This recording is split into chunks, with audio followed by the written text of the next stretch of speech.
વલ્લભાદેશ મધુરાષ્ટક બીજો શ્લોક આગળ. ગોપી ગીતમાં વર્ણન કર્યા પ્રમાણે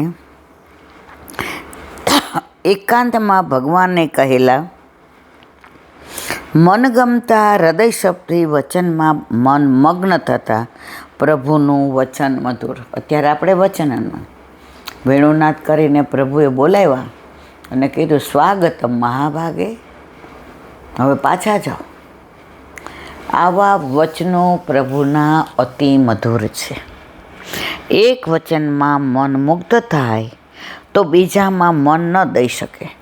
વચન સાંભળ્યા પછી તે વચનમાં સૂચવેલી આલિંગન કે ચુંબન વગેરે લીલાનો અનુભવ યાદ આવતા કહે છે પ્રભુનું ચરિત્ર મધુર છે. રસ ખુલ્લા રહે તો રસાભાસ થઈ જાય. રસ તો ગુપ્ત ઢાંકેલો જ સારો. માટે વસન એટલે પિત્તાંબર, રસરૂપ ઢાંકવાનું વસ્ત્ર છે. પ્રભુનું પિત્તાંબર મધુર છે. પ્રભુના હાથના ભાવોનું સ્મરણ થતાં મહાપ્રભુજી કહે છે વલિતમ, પ્રભુનું કરવું હાવભાવ સાથે શ્રી અંગનું હલનચલન પણ મધુર. અહીં સુધી પ્રભુની રાત્રિ લીલાના પ્રકાર વર્ણવ્યા. હવે દિવસની મધુરતાના પ્રકારો વર્ણવે છે. પ્રાતઃ સમયા ભગવાન ગોપ બાળકો અને સખાઓ સાથે હસી મજાક કરતા વનમાં ગાયોને ચરાવવા પધારે છે. ત્યારે પ્રભુના તે સમયના લાવણ્યયુક્ત દર્શન માટે એકત્ર થયેલા વ્રજભક્તોના ભાવનું સ્મરણ કરતા કહે છે પ્રભુનું ગોચારણ માટે વનમાં પધારવું મધુર છે. પ્રભુનું બધું જ મધુર છે, અખિલમ મધુરમ.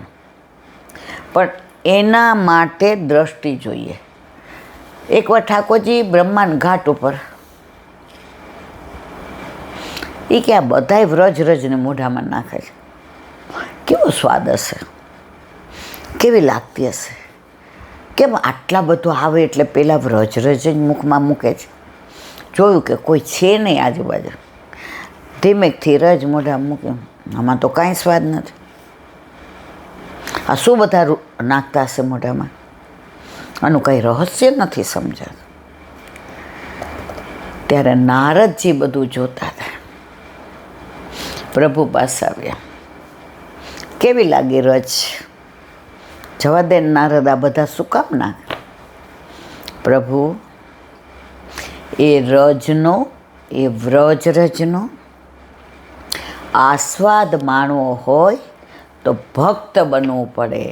ભગવાનને આમાં રજમાં આનંદ આવે નહીં, એના માટે ભક્તનો ભાવ જોઈએ, એના માટે ભક્તનું હૃદય જોઈએ. તો પ્રભુની દરેક લીલાના અનુભવ માટે તમે ભક્ત બનો તો આ અનુભવ થાય. તમે વિવેચક બનો, વાય વોટ આ બધું કરો, શું કામ આમ ને શું કામ તેમ, તો તમને આ કોઈ લીલાનો અનુભવ થાય નહીં.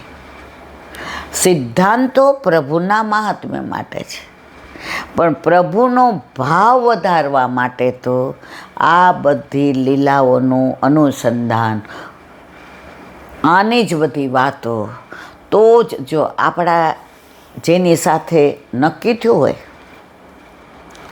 એનું કોઈ આપણને હાઇટ કહે ને, વજન કહે ને, ઓ પોઝિટિવ લોહી છે ને, આ બધામાં રસ પડે? આપણે કંઈ ના, હવે હું તને એમ નથી પૂછતી, એનો સ્વભાવ કેવો છે, એને કપડાનો શોખ કેવો છે, એને ફરવાનો શોખ કેવો છે, એને ખાવાનો શોખ. જો બધી રસની જ વાતો લૌકિકમાં, પણ આટલું એનામાં ચરબી છે ને આટલું હિમોગ્લો, અરે ભાઈ ઊભાઈ ન રહીએ. તો ભાવ વધારવા માટે રસવાળી વાર્તાઓ હોય તો જ પ્રભુમાં રસ વધે, નહીંતર કોરાના કોરા રહીએ.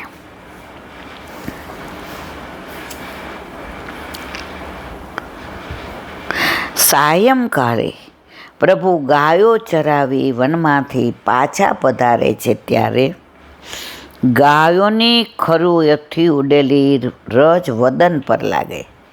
સખાઓ સાથે વાયણું નાદ કરતા હાસ્ય વિનોદ કરતા પધારે છે તે વખતની પ્રભુની ચાલની સ્મૃતિ હૃદયમાં આવે છે. ઓલી ગોરજ મુખ પર આવે ને તો વાળમાં એવી રીતે રોજ કઢાય જાય જાણે દૂજકા ચંદા. આકાશમાં બીજનો ચંદ્રમાં ખાલી લાઈન હોય અને એ દેખાય ને દેખાય. તો જે ગોપીઓ પ્રભુના મુખારવિંદમાં રસથી ને નિહાળતી હતી અને ઓલી ગોરજ ઉડી હતી ગાયોની ખુરજમાંથી ઉડતી એને એ દૂજના ચંદા જેવી દેખાય. એ મધુર છે. પ્રભુ ગાયો ચરાવતા વનમાં ગાયો પાછળ ભમે છે. ભ્રમિતમ મધુરમ. વનમાં રખડવું એ આનંદકારી નથી, પણ પ્રભુ વનમાં ફરે ભમે ત્યારે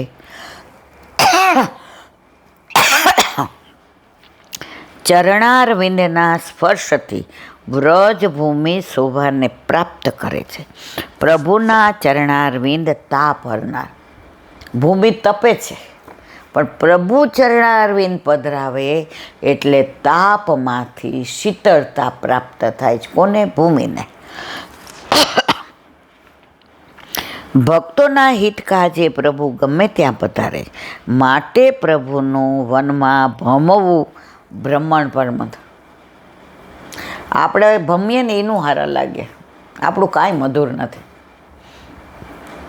આપણે તો કેટલા બ્યુટી પાર્લરમાં જવું પડે ત્યારે કોકને સામું જોવાનું મન થાય, અને ધોયા પછી તો આપણા ઘરવાળાને બીક લાગે આ કોણ આવી. પણ પ્રભુને તો રોજ ઉડે છે અને વાંકડિયા વાળની અંદર આમ લટ લહેરાય છે. તો દૂજકા ચંદા પ્રભુનું એ મધુર છે. પ્રભુના ચરણ તાપ બુઝાવનાર છે. તો ભ્રમણ કરે છે ત્યારે ભૂમિ પર પડે છે અને ભૂમિનો તાપ હરણ કરે છે. તો પ્રભુનું ભ્રમણ મધુર છે. ગાયો ચરાવે છે તો પ્રભુની પાછળ, પ્રભુ એની પાછળ જાય છે તો ગાયોની પાછળ જવું પણ ભ્રમણ છે.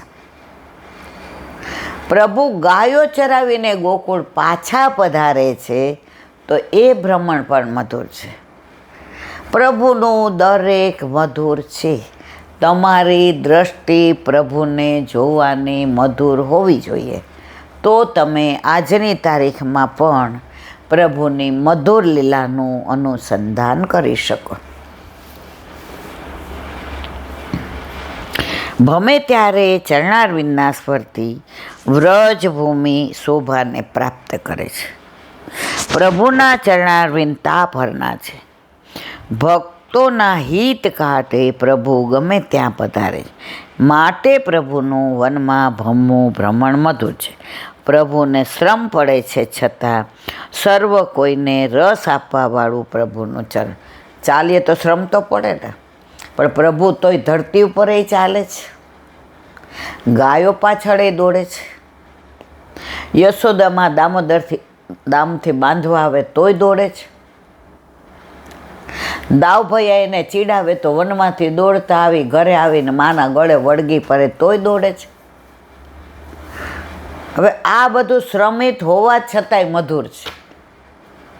એટલે પ્રભુનો તો માથાના વાળથી પગના નખ સુધી બધું મધુરાતી પતે અખિલમ મધુર.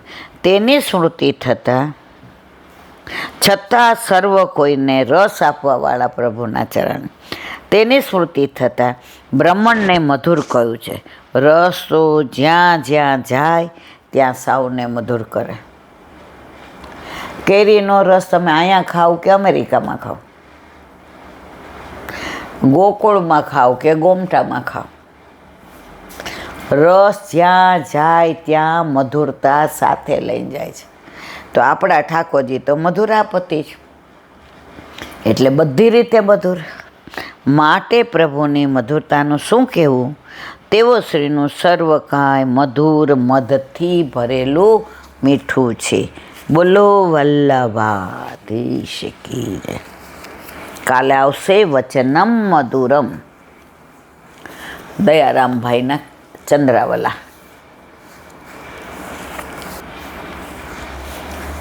કાલે આપણે 35મા ચંદ્રાવલાનું વાંચન કર્યું. હવે એનું વિવેચન. આ 35મી કડીથી 39 કડી સુધી પ્રેમ, આસક્તિ, વ્યસનના લક્ષણો આવે છે, જે પ્રભુ પ્રત્યે જ યોગ્ય છે. લૌકિક પ્રેમ તો સ્વાર્થમય જ હોય છે. ગમે એ દુનિયાનો પ્રેમ જો એ સ્વાર્થ વિનાનો હોતો જ નથી, પણ પ્રભુ પ્રત્યેનો પ્રેમ નિસ્વાર્થ. પ્રભુ આપણને અહેતુક પ્રેમ કરે છે. આપણી પાસેથી પ્રભુને લેવાનું છે શું? પણ આપણે એના છીએ ને. આજે આપણો દીકરો ગમે હોય, કમાતો ન હોય, રખડતો હોય, ભાઈબંધી બરાબર ન હોય, ભણવામાં 2 વર્ષ કરતો હોય, એને કાઢી મૂકીએ છીએ? ના. એને ભૂખ્યો રાખીએ છીએ? ના. ઉલટાનો જે સારો દીકરો હોય ને એના બદલાને વધુ પ્રેમ કરીએ. કેમ? અને બિચારાને આવું બધું છે. તો આપણે ગમે એવા હશો, પણ પ્રભુ આપણને એક સરખો પ્રેમ કરે જ, એમાં કોઈ શંકાને સ્થાન નથી.